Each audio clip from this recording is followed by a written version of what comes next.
Oggi mi sono vestita di azzurro perché voglio portarvi al mare.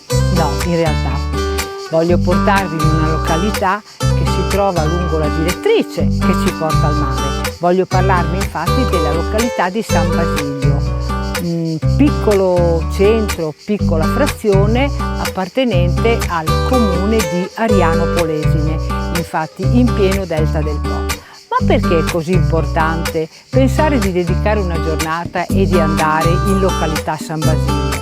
San Basilio si trovava infatti in una posizione strategica dal punto di vista del traffico marittimo e fluviale. Apparteneva infatti ancora alla zona del Po di Copparo e si trovava lungo la direttrice delle vie d'acqua che provenivano dal Mediterraneo e si collegavano con tutta la rete fluviale, diventando quindi San Basilio un'importante stazione di posta. Il ritrovamento di reperti durante gli scavi iniziati già dagli anni 70 ha portato alla luce le tracce di un'antica villa di campagna e pare di un villaggio regolarmente organizzato e costituito.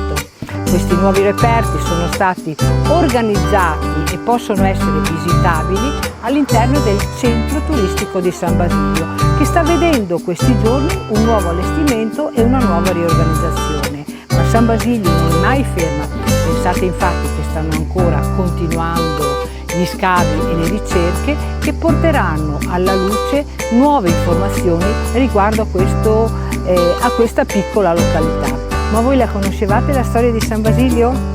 Se avete altri elementi o altre informazioni vi invito a scriverle qua sotto.